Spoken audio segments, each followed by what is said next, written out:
Salut, c'est le Doc. Ça y est, j'ai enfin le temps de vous faire les critiques analyses des épisodes 701 et 702. Et je peux dire que j'avais un peu peur de ces deux épisodes car vu le fiasco qu'avait été l'épisode 700, je me suis dit qu'est-ce qu'ils vont faire pour ces deux épisodes qui sont quand même assez importants.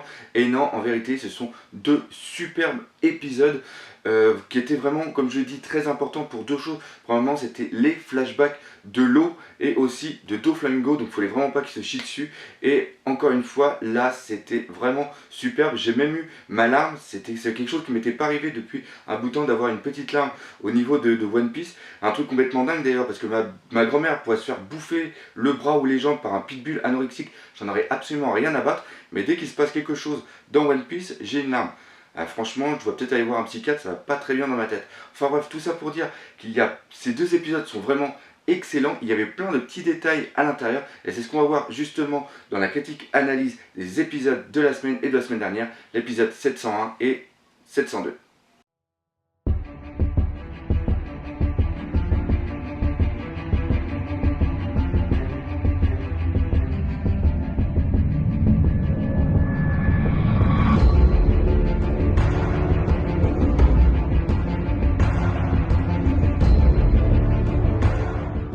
Alors comme à chaque fois, avant de commencer l'analyse en détail, on va faire un petit récapitulatif pour savoir à quoi correspondent les épisodes par rapport justement au chapitre.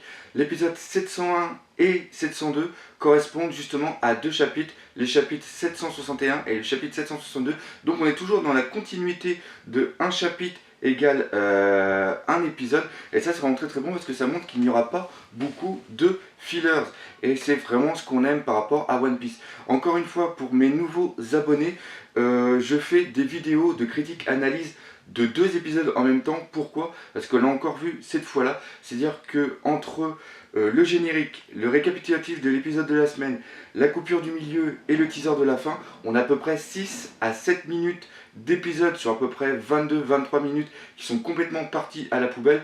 Donc ça sert absolument à rien que je fasse un épisode justement que sur une vidéo justement que sur un seul épisode. Donc maintenant je les réunis ensemble et justement là c'est parfait parce que ça nous donne deux flashbacks vraiment mémorables. On va commencer par le flashback de Doflamingo, même si c'est celui du deuxième épisode, parce que pour moi c'est peut-être celui-là qui m'a le moins poigné par rapport au personnage justement de Doflamingo, mais on en apprend quand même beaucoup plus et ça c'est quand même assez important. Alors ce qui se passe c'est que on voit déjà Doflamingo quand il est jeune avec sa famille, son père, sa mère et aussi son frère Rosinante, et ils font partie de Marijoa et on voit qu'ils ont le statut de dragon céleste, le statut de Tiriobito, déjà par rapport à ce qu'ils ont au niveau de la tête. On verra qu'après quand ils vont revenir dans le monde à peu près je dirais normal, qu'ils vont complètement se faire raser leur sorte d'excroissance au niveau des cheveux, et c'est une sorte de symbole comme quoi qu'ils deviennent des humains lambda. Et ce qui se passe, c'est que pour moi, le père de Doflamingo a peut-être le cœur à la bonne place. Je dirais qu'il a un cœur très à gauche. Mais au niveau du mental, il est dans une utopie complètement dingue. Moi, ça m'a fait rappeler Candy, le mec, il voit le bien partout, alors qu'il n'existe vraiment pas. Et justement, il décide de quitter son statut de Tenryubito. Et il dit aux autres que tout compte fait, ils ne sont que des humains. Et ça fout déjà un truc complètement dingue par rapport aux autres dragons célestes. C'est-à-dire que pour les dragons célestes, ils sont entre guillemets divins, donc ils n'ont rien à voir avec les humains. Et l'autre, le père de Doflamingo, justement, leur dit que si tout le monde, on est des humains, donc il va aller vivre avec les humains et il est sûr qu'il va vivre très bien. Et donc il décide de partir. Et ce qui est vraiment très important, c'est qu'ils vont être emmenés dans une île dans la mer du Nord. Enfin la mer du Nord, pas le truc avec la Manche qui est entre la France et l'Angleterre, hein, entre North Blue. Et à ce moment-là, ce qui est très important là-dedans, c'est qu'ils sont dans une ville qui n'est pas sous régie du gouvernement mondial. Ça pour moi, ça a quand même son importance. Et au moment où il arrive, les gens leur disent bon, on vous a donné une sorte de petite maison avec le strict nécessaire pour quand même que vous manquiez de rien. Et déjà on voit que c'est un immense palace puis qu'ils ont plein de coffres. J'ai bien aimé cette relation, comme quoi qu'ils vont être comme entre guillemets de la merde pour un Tiriobito, mais ils ont quand même un super palace. Et ils doivent aussi remettre leur... Ils disent, je sais plus ce qu'ils disent exactement dans le truc, mais c'est une sorte de carte d'identité Tiriobito, on va dire ça comme ça. Et ça montre qu'ils ne font plus partie de cette classe dirigeante. Et ça m'a vraiment surpris. C'est-à-dire que là, ils vont vraiment couper les ponts. Et c'est les Thierry qui leur disent, maintenant, vu que tu veux être un humain, tu n'as plus rien à voir avec nous. Et c'est ici que va commencer la descente aux enfers pour la famille de Doflamingo, un truc de malade. Et il y a aussi quelque chose de super important dans cet épisode, car, comme je l'ai déjà dit, l'épisode est la vision de l'œuvre d'Eiichiro Oda par rapport à l'animateur-directeur. Et là, il a choisi une voix qui commence un petit peu à se détacher de ce qu'on avait pu voir dans le manga. Je m'explique. Dans le manga, on voit justement Doflamingo qui commence à péter un petit peu les plombs par rapport justement à la perte de son statut. Et à un moment, ils sont dans la ville et ils commencent à gueuler sur les autres parce qu'ils ont traversé devant lui sans se mettre à genoux. Et ils commencent à demander un flingue pour tuer les mecs. Et on voit son père, quelques cases avant, qui dit « Il va falloir qu'on refasse toute ton éducation ». C'est vrai que ce chapitre-là date de quelques mois, et il y a quelques mois, je ne faisais pas encore les critiques analyses de chapitres. Et quand j'avais lu ce chapitre-là, je me suis dit « La chute de la famille Doflamingo, tout ce qui va leur arriver, c'est à cause de Doflamingo gamin, parce qu'il a eu une trop grande gueule de dire aux autres qu'ils étaient de la merde. Et son père lui avait dit qu'il fallait justement qu'il refasse son éducation, et il n'a pas pris en compte les conseils de son père, et avec sa trop grande gueule, il a dit à tout le monde qu'il était Terubito. Donc toute la vengeance, tout ce qui arrive justement à la famille Doflamingo d'avant est dû justement à Doflamingo. Et là dans l'anime, c'est totalement différent. Ce qui se passe, c'est qu'on voit un moment Doflamingo et son père qui sont sur un marché, et là il est en train de parler, et on voit un marchand avoir peur que le père de Doflamingo soit un Thierry. Et justement le père dit non, j'étais un ancien Thierry, mais maintenant je ne suis plus un dragon céleste, donc n'ayez aucune crainte, j'habite dans la petite villa qui est là-bas, et je veux être ami avec vous. Et là on voit que c'est la stupidité, l'ignorance et aussi la crédulité du père de Doflamingo qui a justement conduit à tout l'événement qui va se passer. Certes, Doflamingo est un enfant et après à la suite, il va quand même dire, on va quand même avoir le passage où il veut éclater, il veut tuer les gens qui sont passés devant lui sans s'agenouiller, mais l'événement déclencheur de la chute de la famille Doflamingo, l'ancienne famille Thierry, c'est le père. Et ça c'est vachement important parce que pour moi, je pensais que Doflamingo avait en tête, je pensais qu'il rejetait la faute de la chute de sa famille en partie sur son père. Je pensais que c'était qu'une partie justement parce que c'était dû quand même à lui-même, alors que là on voit dans l'anime que vraiment tout ce qui arrive à la famille Doflamingo, c'est à cause de la connerie, de la débilité du père. Et ça, c'est super, super important. Et justement, tout au long de l'anime, on voit, comme j'ai dit tout à l'heure, la descente aux enfers, on voit tout ce qui arrive, tout ce qui se passe tout le temps. Et au fur et à mesure, on voit la haine au niveau de Doflamingo qu'il a avec son père, qui arrête pas d'augmenter, quand ils sont obligés de bouffer les détritus, quand ils sont obligés de vivre dans une cabane, qui sont obligés de dormir vraiment à la ramasse, qu'il est complètement en haillons. Et le summum de ça, c'est quand son père est à genoux en train de pleurer, en train de supplier les autres habitants qu'à la rigueur, tuez-moi mais laissez mes enfants vivre. Et là on voit le regard de Doflamingo, il a une haine envers son père, il le voit s'agenouiller devant des humains, devant des moins que rien, devant des mères, parce que lui il a toujours sa mentalité de Thierry, et il voit son père supplier des larves. C'est comme si toi tu suppliais des limaces pour pas qu'il t'écrase, pour pas qu'il te remplisse de bave. C'est un truc de ça. Et là on voit vraiment, il y a un truc crescendo au niveau de la haine. On voit aussi la mort de la mère, et on comprend maintenant toute la folie qui habite justement Doflamingo. On prend plus conscience de ce qu'il a morflé, mais par contre on n'arrive toujours pas à avoir de l'empathie avec lui. Ça c'est quelque chose de totalement différent par rapport à l'eau, et c'est ce qu'on verra dans la suite justement de cette vidéo. Malgré tout ce qui arrive, on n'a pas d'empathie pour, justement, on n'a pas de pitié pour Doflamingo, mais il y a un sentiment de respect qui s'installe par rapport à lui, où on dit putain, toi tu es né badass, tu es né avec une paire de couilles vraiment phénoménale, et toi tu vas aller loin, toi t'es un malade, toi t'as un barré dans ta tête, et on comprend pourquoi il fait tout ça, et c'est vraiment dingue. Après bien sûr, on a vu comme dans l'autre flashback, où après on voit les cordes qui sont mises au niveau des fenêtres, On voit toute la population, pourquoi elle hurle contre les tueurs hôpitaux. On voit les souffrances que justement la famille a eues. Et moi pareil, j'aurais eu un enfant, un frère, une mère qui a été tué par un tueur, j'aurais fait exactement la même chose. La vengeance de la ville est totalement, de l'île est totalement légitime, ça on en est sûr. Et là on voit cette haine dans Doflamingo, ne serait-ce que les lunettes avec justement les flammes qui sont dedans. Et après quand il y a la flèche qui est tirée, et on aperçoit, on a l'impression justement que Doflamingo va se faire crever un œil par rapport à la flèche, et c'est à ce moment-là justement qu'il se réveille. Et on a toujours, même ceux qui lisent les chapitres vraiment très longs, on n'a toujours pas d'indice pourquoi des lunettes. Ça c'est vraiment un truc de dingue. Je pensais qu'on allait avoir peut-être un petit indice, mais non, il n'y a rien du tout qui a été donné. Et après justement on le voit se réveiller, c'est quelque chose de vraiment bien. Et justement, je dis beaucoup justement, j'ai vraiment des petits mots que j'utilise beaucoup de fois dans les vidéos. Et là justement, on voit le réveil de Doflamingo. D'ailleurs Doflamingo, plus jeune de 13 ans, je l'adore avec sa coupe, il a vraiment un charisme de fou. Et je sais pas si vous, mais il y a un petit détail au niveau de la bouteille qui est quand même sympa à remarquer. Alors Doflamingo, il a le livre sur la gueule, et on voit justement que le livre correspond à Flénance, juste la ville de, j'allais encore dire justement, la ville de l'eau. Et là, on le voit juste avant ça, on voit une sorte de travelling avec la bouteille et ses lunettes, donc c'est très très symbolique. Et là, on le voit prendre la bouteille, et là, bim, gros plan sur la bouteille. Depuis que je collectionne les cheatés et depuis que je m'intéresse à l'animation, il n'y a rien qui est anodin dans tout ce qui est marqué.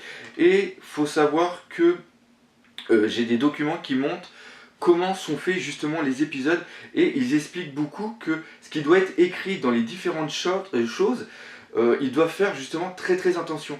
Et je me suis dit, si la bouteille a cette gueule, c'est obligatoirement qu'ils ont pris une base quelque part. Et j'ai trouvé la base, la bouteille originale qui a servi justement à dessiner la bouteille dans cet anime. Il s'agit de la bouteille, alors je vais peut-être dire une connerie, s'il y a des amateurs de vin ou quoi que ce soit, excusez-moi la prononciation de la bouteille. La bouteille, c'est le domaine Meney, M-E-Y-N-E-Y, et la bouteille existe par l'annonceur. Vous voyez qu'au niveau du logo au-dessus, c'est pareil, on voit que c'est marqué vin de Bordeaux au lieu de vin de Bordeaux. Ça c'est normal, c'est parce qu'ils ont des problèmes justement avec l'orthographe. Et on voit qu'il y a vraiment une corrélation entre les deux, donc ça je suis vraiment content de l'avoir trouvé. Ça, vous verrez ça nulle part dans d'autres vidéos ou d'autres critiques d'analyse d'épisodes. C'est vraiment pour ça que moi je vous explique, que je fais vraiment des analyses, que je vais vraiment chercher les petits détails. Et par contre, il y a un problème avec cette bouteille, c'est au niveau de la date. La date est de 1642, et je ne sais pas d'où vient cette date, parce qu'elle ne correspond à rien par rapport à l'univers One Piece.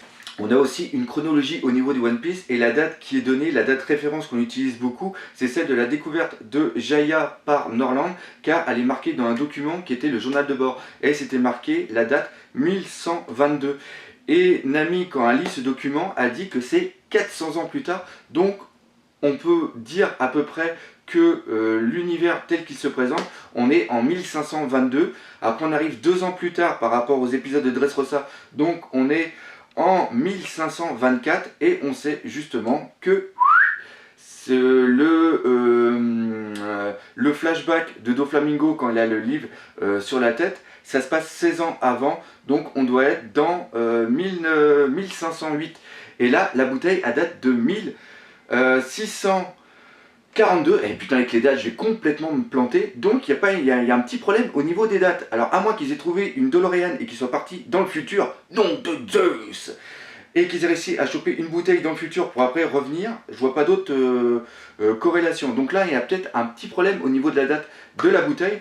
On a aussi eu un truc qui m'a bien fait plaisir, c'est de revoir Pandaman. Il est toujours planqué à droite et à gauche, et là on le voit vraiment en gros plan. On dirait même qu'il a une sorte de masque sur la tête, et on voit que Pandaman, à moins que ce soit quelqu'un de la famille, mais c'est un mec qui est quand même super vieux, parce qu'on le voit à Marineford, on le voit un petit peu aussi à Alabasta, et bah, il était présent aussi quand Doflamingo était tout petit sur une île de North Blue. Alors voilà, ça c'était pour Doflamingo. Maintenant on va passer au flashback de l'eau, et si vous n'avez pas vu cette vidéo, arrêtez-la et allez regarder, et après vous revenez. Et n'oubliez pas de prendre des Kleenex, parce que c'est l'un des flashbacks les plus poignants que j'ai eu. Et quand je vois ce que j'ai ressenti pour ce flashback, je me dis ce qui va se passer plus tard, mon Dieu, faut que j'achète au moins 15 tonnes de Kleenex parce que je vais me liquéfier, c'est sûr et certain. Alors déjà, ce flashback, c'est l'un des plus sanglants que j'ai vu, des plus tripants, des plus poignants. C'est un truc d'absolument malade.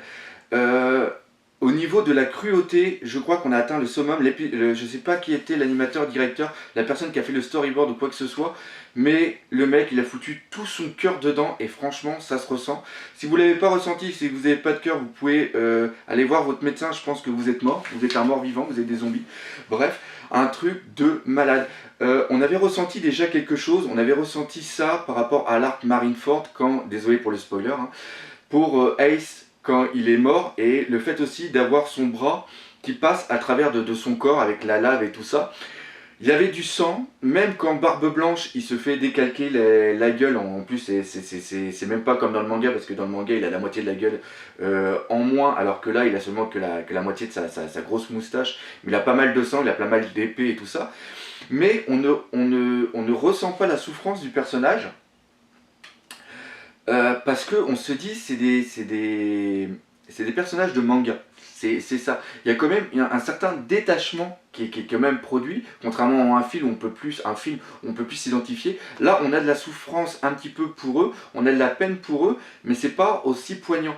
Ici, c'est la destruction totale d'une ville réduite à zéro, et c'est surtout les enfants. Moi, c'est ce qui m'a vraiment poigné.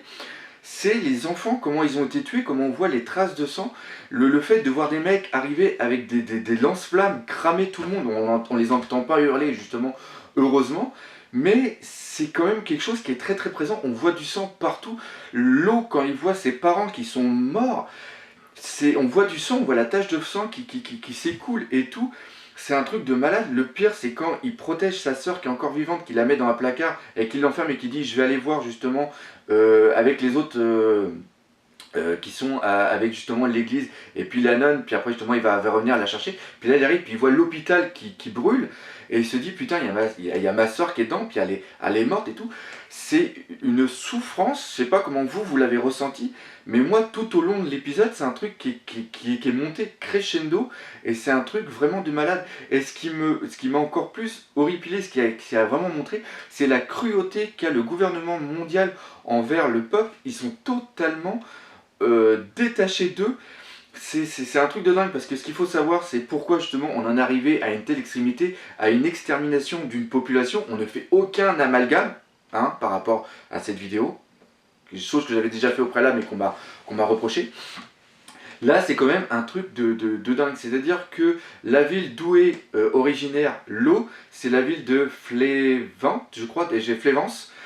Ça m'a fait justement un petit peu penser à Florence, la ville justement en Italie ou en Espagne. Eh, bravo la géographie. Enfin bref, c'est une ville, ça m'a fait un petit peu penser à ça. Et tout est blanc, tout est beau, parce qu'ils ont justement une roche qui est dans les sous-sols, qui est le Saturne blanc. Et à partir de ça, ils ont pu faire plein de choses. Et c'est quelque chose qui est vendu très très cher. Et toute la richesse justement de la ville est liée à ça. Mais comme toute chose, il y a un côté négatif qui, eux, ils ne sont pas au courant. C'est-à-dire que toutes les personnes qui vont travailler dans les mines pour extraire ces matériaux et même après pour le transformer, il y a des sortes de mini-particules qui viennent dans le corps et qui vous foutent la maladie du saturnisme. C'est-à-dire que votre peau se transforme en blanc et vous avez tous les organes internes qui se détruisent et les personnes crèvent. Et ce qui est vachement insidieux par rapport à ça, c'est que les personnes ne se rendent pas compte de la maladie, et la maladie se transmet de génération en génération. Donc tout est très bien expliqué dans l'anime, là c'est vraiment schématique. Et ce qui se passe, c'est que les personnes qui ont ça, ils le transmettent à leurs enfants, et les enfants ont une espérance de vie qui est diminuée, qui après le transmettent après à leurs enfants. Et ce qui se passe, c'est qu'à un moment, l'espérance de vie est tellement basse que les enfants n'ont pas le temps d'atteindre l'âge adulte pour pouvoir justement vivre. Donc ils sont condamnés à mourir, vu qu'ils ne peuvent pas se reproduire. Et malgré qu'il y ait ça comme maladie, le gouvernement mondial décide de tous les tuer parce qu'ils ont peur d'une propagation, alors qu'il y a des recherches médicales qui ont été faites et qui voient que le saturnisme n'est pas quelque chose qui se transmet par contact entre les personnes, mais seulement par génétique ou quand tu travailles la matière en elle-même. Et les rois sont au courant de ça, ils se barrent comme des chiens, et le gouvernement mondial décide de tous les éradiquer. Et je trouve qu'on montre vraiment une cruauté au niveau de ce gouvernement mondial, chose qui est quand même très très bon à montrer, surtout si on pense, comme moi, que dans le futur, on va chercher une chute de ce gouvernement mondial, une éradication de cette classe. Donc vraiment, déjà d'un point de vue géopolitique, ça montre vraiment la cruauté, et après comment, encore une fois, comment c'est amené, comment il défouraille dans la vie, comment il tue tout le monde, comment le médecin, le père justement de l'eau, supplie qu'il y a sûrement un moyen de pouvoir se soigner, et que ce n'est pas contagieux pour les autres, mais qu'ils décident carrément de faire ça, c'est un truc complètement de malade. Et aussi je vais revenir par rapport à pourquoi je vous ai parlé de ne pas faire d'amalgame par rapport à ce qui aurait pu se passer quelque part dans le monde il y a plusieurs années, plusieurs centaines d'années ou plusieurs millénaires. Voilà, c'est que dans le manga, encore une fois, on a une différence entre le manga et l'anime, c'est des trucs vraiment subtils mais pour moi qui ont leur importance. C'est-à-dire que dans le manga, il y a aussi la nonne qui est avec les enfants et qui dit que justement les enfants vont être sauvés, ils vont être emmenés autre part, et elle a une croix. Et quand l'eau revient, puis qu'il voit justement tous les enfants qui sont morts, et que la nonne, on la voit avec la main dans la trace de terre, comme quoi qu'elle a essayé de ramper, comme quoi qu'elle a essayé de s'accrocher à quelque chose, ça aussi, juste ce passage-là, juste cette image-là, est vraiment très très forte en émotion. On ne voit pas la croix. La croix a été remplacée par un médaillon. Et je suis revenu en arrière dans l'anime, et la nonne n'a pas de croix, et il y a juste un médaillon. Donc je pense justement ils n'ont pas voulu faire d'amalgame par rapport à la chrétienté ou quoi que ce soit. Et ça c'est quand même assez important pour être signalé. Donc encore une fois ça montre la cruauté, et on comprend maintenant pourquoi l'eau, il a qu'un seul but, il sait qu'il est condamné, il sait qu'il va crever dans 3 ans et quelques mois, et lui son but c'est justement de tuer le plus de personnes possible pour se venger de ce qui lui est arrivé. Et comme je l'ai dit tout à l'heure, autant on ne peut pas avoir d'empathie pour Doflamingo parce que c'est un gosse de riche, c'est un mec qui a aucun respect par rapport aux autres, autant par rapport à l'eau c'est totalement l'inverse. Ce flashback a été beaucoup plus, et c'est ça qui est vraiment très important par rapport à l'animation, j'ai ressenti plus de frissons, j'ai eu plus de larmes en regardant l'anime qu'en lisant le manga. Le manga m'avait pris aux tripes, mais sans plus, alors que là, tout le passage, c'est un truc qui est perpétuel, qui est tout au long, et tu te dis, ça va pas aller jusqu'à là, ça va pas aller jusqu'à là, ça va pas aller jusqu'à là, et les moments qui sont choisis, la façon dont a été faite la narration, c'est vraiment quelque chose de très très bon. Et encore une fois, cet épisode, il y a un niveau d'hémoglobine qui est quand même très très important, juste pour subjuguer la cruauté de l'extermination justement de cette île. Et ça a été très très bien fait. Et encore une fois, on se rend compte de toute la haine qu'a l'eau par rapport au monde entier. Et là, on va pointer du doigt une relation qui commence à se créer entre Rosinante et l'eau. L'eau, en voyant Rosinante, se dit, ce mec-là, c'est un crétin, il arrête pas de faire des conneries, il me maltraite, et ce mec, en plus, il est mouillé, donc j'en ai absolument rien à battre. Donc il mérite de crever. C'est-à-dire que ma soeur, elle est morte, alors qu'elle était peut-être plus intelligente que lui. Mon père est mort, et lui, il reste en vie, donc faut le tuer. Et là, bam, il va vers lui, et lui plante un putain de coup de couteau. Et après, quand il revient au niveau de la famille, quand ils sont tous en train de manger, d'ailleurs j'ai bien aimé cette vision de la famille en train de manger autour de la table. D'ailleurs je sais pas si vous avez remarqué, mais on voit bébé Dellinger avec le petit biberon. Donc on voit vraiment la famille Doflamingo telle qu'elle est, adresse ça, mais telle qu'on la voit ici. Et il s'aperçoit justement que Rosinante est encore en vie. Et pour Doflamingo, justement, la famille c'est super important. Donc l'eau se dit, ça y est, je vais crever. Parce que Rosinante a dû me dénoncer, et là je vais vraiment passer un sale quart d'heure. Et par rapport à ça, non, ça ne se passe pas.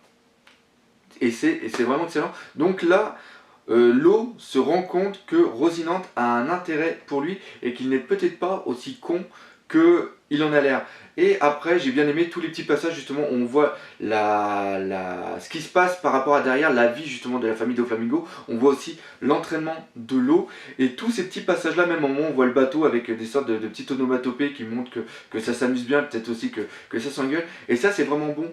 Justement Ichiro Oda, par rapport à son manga, et ça c'est vraiment bien repris dans l'anime, on voit vraiment tout ce qui peut se passer au dehors, tout ce qui peut se passer derrière. Et c'est justement, désolé de faire un petit parallèle, c'est justement ce qui est en train de se passer avec Dragon Ball Super.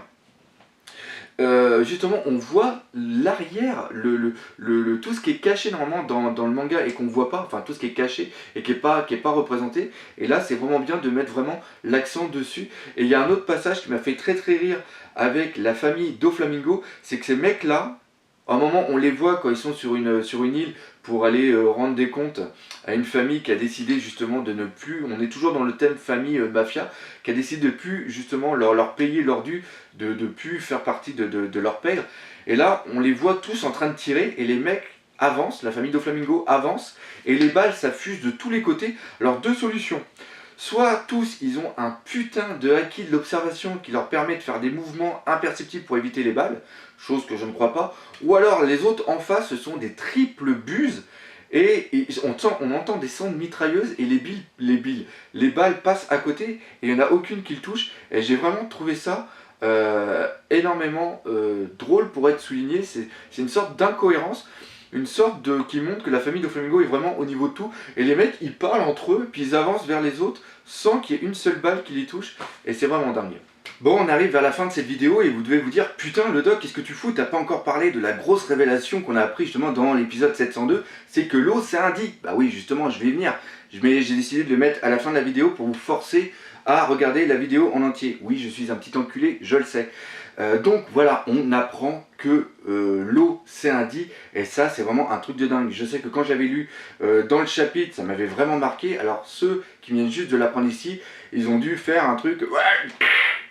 Ouais, je fais très très mal. Mais ils ont dû vraiment se casser de la gueule de leur chasse, de dire putain, l'eau indie, c'est vraiment quelque chose de très très important. Et on voit aussi que c'est quelque chose qui ne doit pas être dit. Son père lui avait justement dit que le dit est un secret. Ouais, très drôle. Et il le dit, ça fait chier de dire toujours dit. Il le dit justement à Buffalo et à Babyfive. Et là, tu vois Rosinante qui vient le choper pour lui faire une petite explication. Et on apprend aussi en même temps que Rosinante n'est pas muet, qui parle vraiment. Et ça apporte beaucoup d'importance au niveau de son personnage, parce qu'on se pose la question, pourquoi n'a-t-il pas encore parlé à son frère? Pourquoi garde-t-il ça secret? Alors s'il vous plaît, ceux qui savent pourquoi, comme moi, évitez de le marquer dans les commentaires, ou alors si vous le marquez, mettez au moins 4-5 fois spoil pour que ceux qui ne lisent pas justement les mangas n'aient pas la raison. Ça serait un petit peu con de les spoiler par rapport à ça. Donc oui, ça apporte énormément d'importance par rapport au personnage de Rosinante et ça met une sorte de suspicion sur lui. Maintenant, je vais revenir sur l'eau, sur la justification de son nom. Donc on sait que c'est Trafalgar Walter dit l'eau. Et je ne sais pas si c'est fait exprès par rapport à Ishiroda, je sais qu'il apporte quand même beaucoup d'importance par rapport au nom, mais il faut savoir que, pour ceux qui ont fait un petit peu d'histoire, Trafalgar et Waterloo, ce sont les deux, entre guillemets, les deux seules grandes défaites, justement, de Napoléon. Napoléon qui a été quelqu'un d'assez... On peut faire une petite corrélation entre Napoléon justement et Doflamingo par rapport à la domination du monde ou quoi que ce soit. Et justement, c'est la bataille de Trafalgar et aussi la bataille de Waterloo qui ont mis fin justement à l'expansion de son empire. Et je vais vous donner un petit peu d'histoire par rapport à ce que je me rappelle. J'ai pas encore fait de recherche à Wikipédia, j'ai pas eu le temps. Donc si je dis des conneries, les historiens, ne m'en voulez pas. La bataille de Trafalgar est une bataille qui a lieu par rapport justement à la marine, c'était la marine anglaise contre la marine française alliée à la marine espagnole. Et Napoléon avait des visions pour envahir l'Angleterre. Et avant ça, il y a eu une confrontation justement entre la marine, comme j'ai dit, anglaise et la marine française et espagnole. Et malgré que la marine française et espagnole était plus grande en nombre de bateaux, elle s'est quand même fait massacrer par la marine anglaise, et parce que je crois que c'est l'amiral Nelson, il avait mis une nouvelle technique au point qui a complètement surpris Villeneuve, l'amiral Villeneuve justement, et il y a une expression qui vient justement là, un coup de Trafalgar. Un coup de Trafalgar, c'est quelque chose qu'on ne voit pas venir, c'est quelque chose qui se déroule et qui arrive d'un seul coup, et c'est justement ce qui va se passer avec Doflamingo. C'est-à-dire que Doflamingo, là je fais quand même, c'est pas une chaîne d'histoire que je fais, mais c'est justement une petite relation que je voudrais vous mettre, que moi je pense qu'il y a peut-être ça. Hein. Maintenant c'est pas, peut-être qu'Oda n'a peut-être absolument rien à foutre de l'histoire française et qu'il a peut-être mis le nom comme ça, mais moi c'est comme ça que je le vois, c'est-à-dire que Doflamingo prend l'eau et va lui apprendre plein de trucs dans le but de faire son bras droit, et c'est justement l'eau qui va être responsable en partie de sa chute par rapport à l'alliance avec Luffy. Donc on peut peut-être mettre ça comme justement un coup entre guillemets de Trafalgar, c'est-à-dire quelque chose qui monte, quelque chose qui se passe et qui arrive d'un seul coup et qu'on n'a pas vu venir. Et c'est exactement ce que je trouve. Oui, je tape beaucoup dans mes mains en fait. C'est un truc qu'on peut peut-être mettre en relation. Et après pareil, Waterloo est la grande bataille contre l'armée prussienne, je crois. Je me rappelle plus justement des dates. Et c'est justement Napoléon qui a été surpris par l'hiver et après qui a dû faire après un repli stratégique sur très longue distance, plusieurs milliers de kilomètres, et il a complètement perdu son armée, et c'est à cause de ça justement qu'il ne pourra pas après aller recombattre et qu'il va avoir après sa déchéance, etc. Donc je trouve que ce nom est en lien avec la déchéance d'un empereur qui était justement Napoléon, qui voulait contrôler le monde, et justement on peut faire une parallèle avec Doflamingo qui veut lui contrôler et aussi détruire le monde, et je trouve que c'est quand même pas mal. Si Ichiro Oda a vraiment pensé à ça, je dirais qu'il est vraiment très très fort parce qu'il connaît plus au niveau de l'histoire française que beaucoup d'entre nous. Et je trouve que c'est vraiment pas mal. Donc voilà, j'espère que vous aurez bien aimé cette critique analyse des épisodes 701 et des épisodes 702. On se rapproche des 5000 Nakama, ce qui est quand même énorme. Je vous réserve une petite surprise justement pour ce cap qui est arrivé. Encore une fois, j'ai un site onepicepassion.com, donc n'hésitez pas à venir. J'ai aussi une page Facebook où je mets quelques news, ça parce qu'on me l'a demandé dans les commentaires. Partagez cette vidéo, c'est super important. Parlez-en autour de vous. Et comme d'habitude, on se dit à bientôt pour de nouvelles aventures One Piece. Allez, salut!